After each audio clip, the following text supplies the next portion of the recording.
Hello, welcome back. Today I thought we would continue work on the square upset corners that we did, it's probably been close to 2 weeks now, I'm not sure.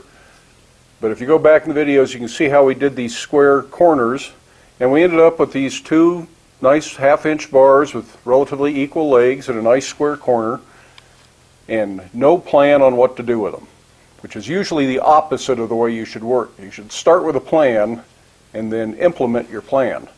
But this was just to practice a technique, and I hate to waste them, and I'm going to continue on with this piece, and we're going to do something practical and useful out of it, something that you can add to your list of gift ideas or perhaps craft show ideas or whatever it is you're doing, or if you just need something in your own shop. We're going to make a couple of shelf brackets out of these. Like I said, I think you should start with a plan and not start with random pieces you try to make into a plan, but we're going about this a little bit backwards or sideways. So we started off with this nice square corner, and I decided I wanted to make some kind of a shelf bracket out of it. So I transferred this to a piece of sheet metal, and I've spray painted the sheet metal flat black so it's a little bit easier to work with. You can see your layout lines better. Ideally you should do layouts with a scribe, but unfortunately, even though that shows up very well to my eye, I don't think you can see that on the camera. So I'm laying out in silver pencil instead because these lines are easier to see. So I decided a little lazy S-shaped scroll with a twist would look good in here. And so I've made a test piece, and I'll explain how I got to this point. And that's kind of what we're looking at right here. And I kind of like the way that looks. It's not exactly the same as my drawing. Depending on how critical that is, you need to make it the same. If this is a gate or a railing and lots of components have to come together and fit, that becomes very important. For the purpose of this, it's not as critical. But just keep in mind, sometimes it's absolutely critical and there is no fudge factor. So you have to decide whether this is that time or not. But this is going to work just fine. And then for the ends, I think I'm just going to flatten it out and let it spread. And then I can get a hole in here to put a screw, and I'm going to do that on both top and bottom. And we'll need a hole here to bolt this to the wall. I think a flathead screw or roundhead screw, either one, will look fine on this end. But I think this needs to be a little bit heavier because this is where all of the weight is really being applied to this bracket. And I think if I put a 1/4-inch hole through the 1/2-inch, it's going to weaken it a little bit. So I'm actually going to spread this out some, and that'll be a slit, upset, and drifted hole. And we will cover how to do that. Probably not today. We'll probably save that for a 3rd video on the subject. And who knows, we may even go to 4 videos on this. I'm not sure. So the upset corner is one. We're going to do this today. We'll do this tomorrow, and then we'll see if we need to have a 4th video later. So how do we decide how much material we need for our scroll? You could certainly make a random guess, and you might come close, and you might have to make 3 or 4 of them before you figure out just what you want. But a piece of string, if you lay it on here and follow around the center line of your scroll as close as you can, tells you how long the finished scroll should be.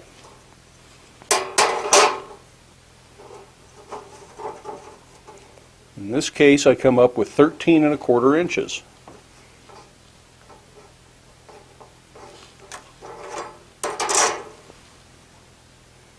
I can see how long I want this center section to be. I'm not going to do anything to it but twist it. That's 2 1/2 inches.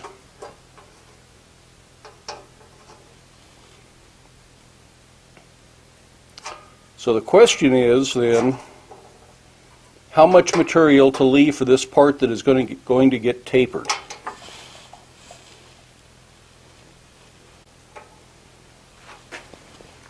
Now we have 10 3/4 inches, and I'm sorry for those of you that are not in the U.S. I'm hopelessly addicted to inches. I hope you have a ruler with decimal equivalents and can convert this to millimeters. The dimensions are critical to your layout. Don't use my dimensions. I'm just doing this so you have an idea of how I'm getting there. But if you're laying this out metric, do all your calculations metric. It doesn't really matter. So I know I'm going to taper this from here around and here around.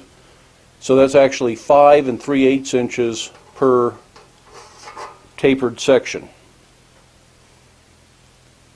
I assume that in a flat taper, I want to leave this fairly parallel in this dimension because I think that will look better against my bar here if it's the same width.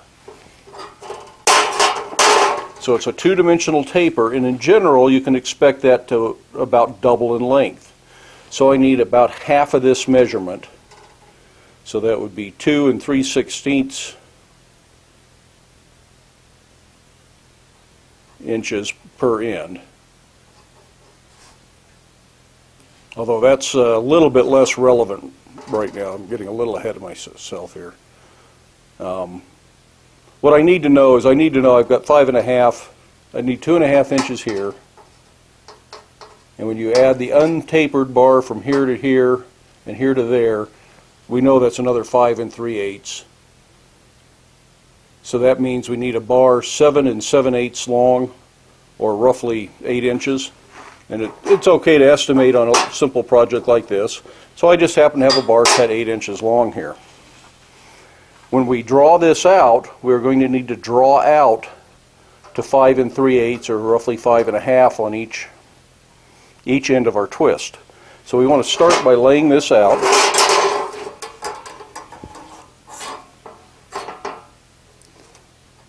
Four inches is the center mark. 1 1/4 on each side gives us our 2 1/2 inches.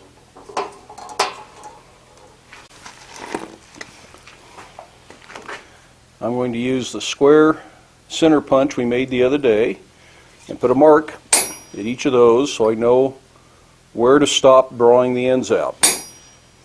Then we're going to take this to the fire, heat that up, and draw from this center punch mark out 5 3/8, from this center punch out 5 3/8.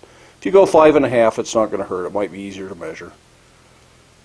But whatever you did with this one, if you liked the way this one looked, you want to do the same thing with this one because you want them to match.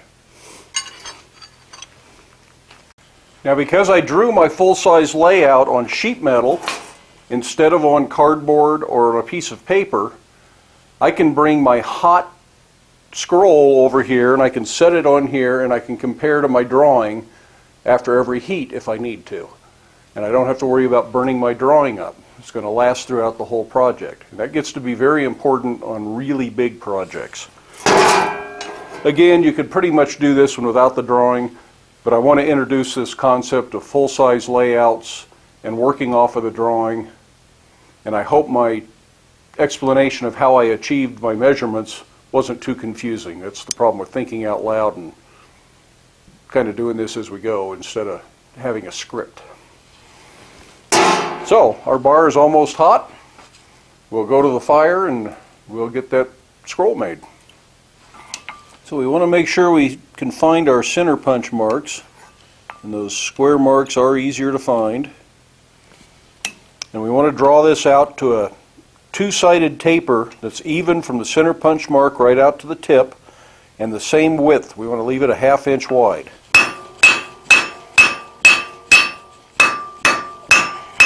This is actually going to be easier done over the horn.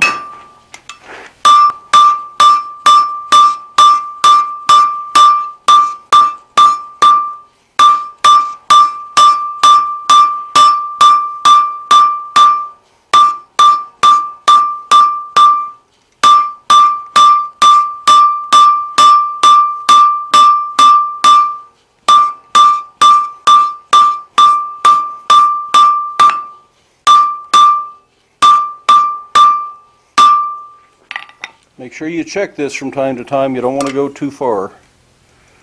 We are up to 4 5.25 inches. So a little bit more than an inch to go.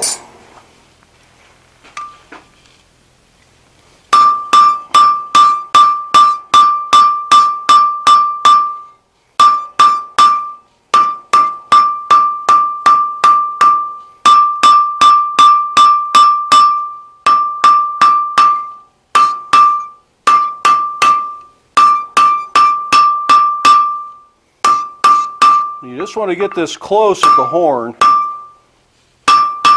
This is not going to be as smooth as you might want it. So go to the face of the anvil to finish it up and get that last little bit. We are right at 5 inches now, so we have about 3/8 to go.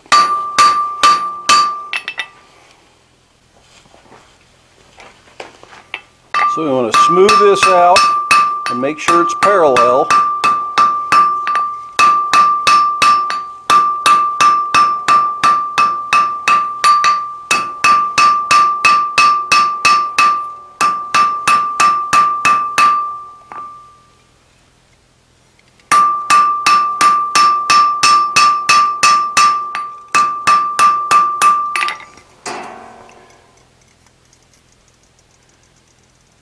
Another 1/8 of an inch.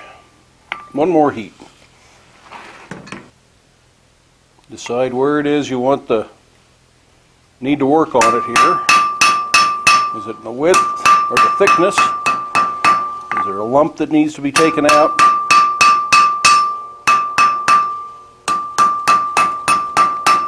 When you've made your last hammer blow, you want it to be right at the length you decided it has to be.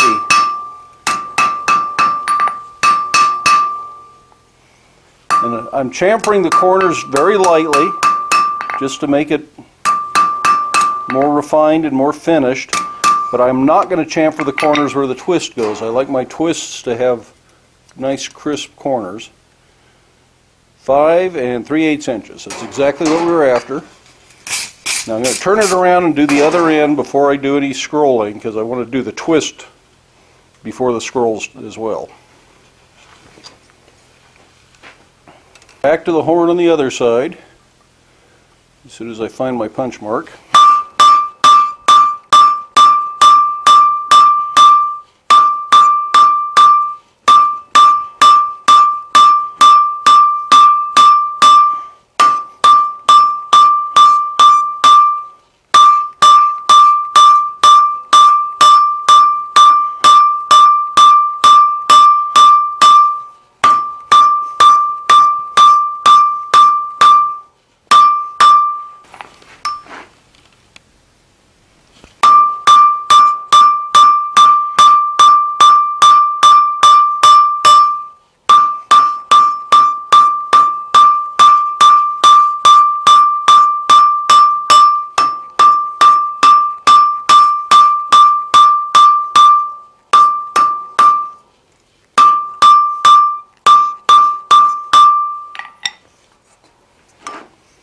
I know that's not long enough, but I want to keep an eye on where I'm at. It's about 4 1/4. I need to go another inch.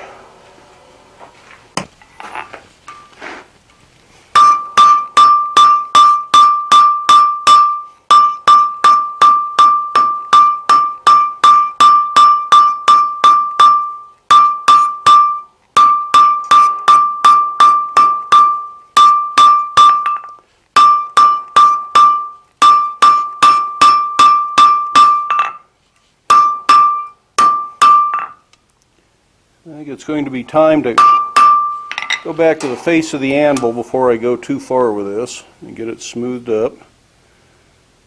4 7/8.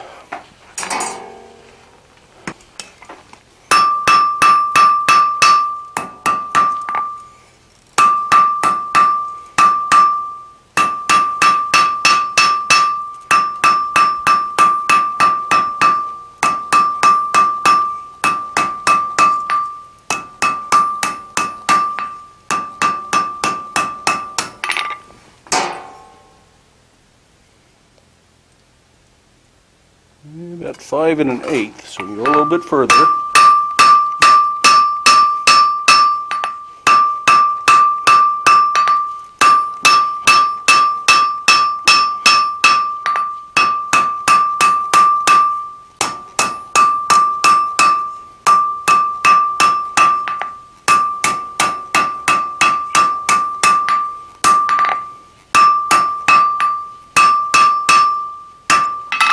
It's about as cold as I dare work that, like pushing my luck as it is. 5 1/4. Guess we'll take one more light heat. It looks like I can just pull that out a little bit right there.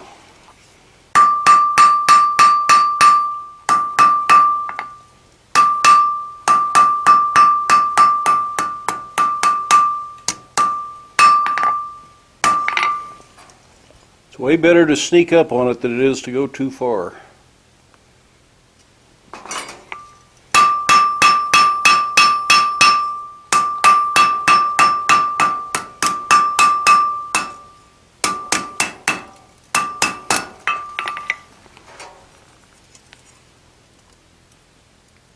Okay, there we are at 5 3/8. So the next thing I want to do is twist this center section that we've left full size with square corners. I'm going to use my punch marks and put that right in the edge of the vise, right at the punch mark. Put my wrench right at the other punch mark.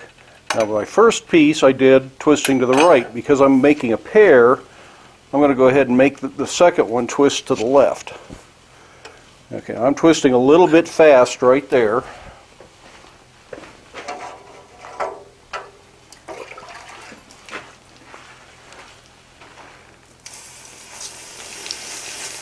I'm going to pour a little water on there.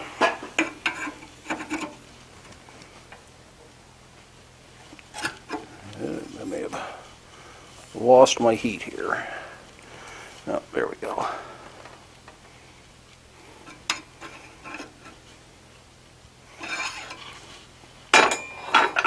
And that should be pretty much a matching twist going the other direction.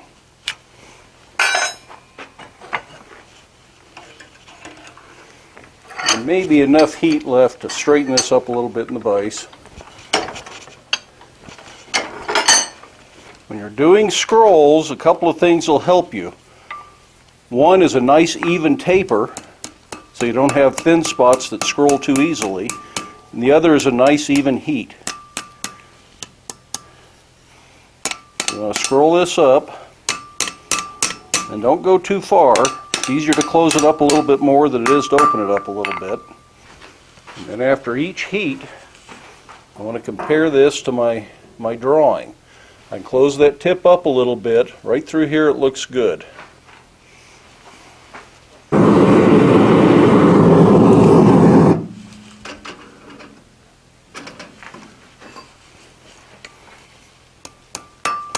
They say it's easy to make one alike. The trick is to make two alike or more. So I want to compare that to the first one.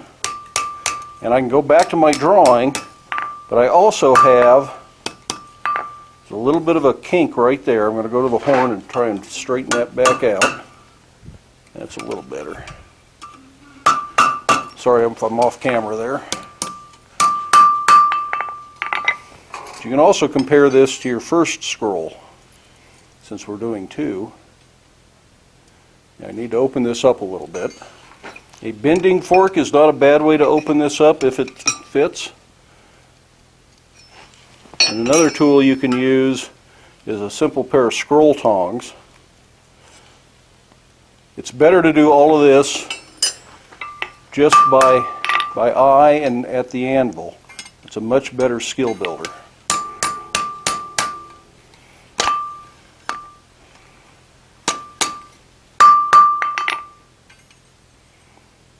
Okay, those are two nearly matching little S scrolls. Now my drawing actually shows a little bend occurring into the twist. That's a lot harder to do without damaging the twist. Now I think if we're very careful, we can get just a little bit of that bend in here on the with the rawhide mallet on a stump. I think that does look better. But you have to be careful trying to bend twists. They really don't want to bend.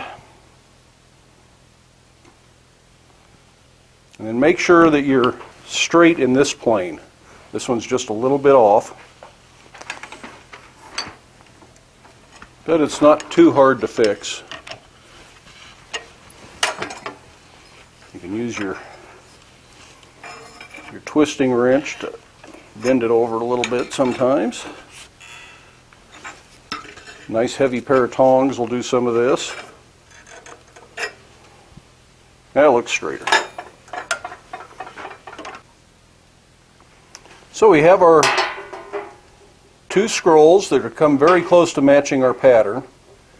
They say in an ideal world this curve should match. I might fiddle with that and see if I can get it to match, but I'm not sure what I would do without screwing it up. And this is also kind of a kink right here in my drawing, so I don't necessarily like the drawing better than I like the scrolls I ended up with.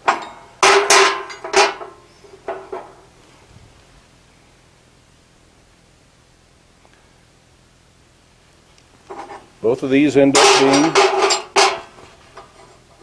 very close to the same scroll. I think they're going to make two very nice looking shelf brackets. But I think we will save completing these at least until the next video.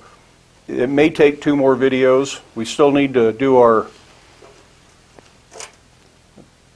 slit upset and drifted hole for our bolt.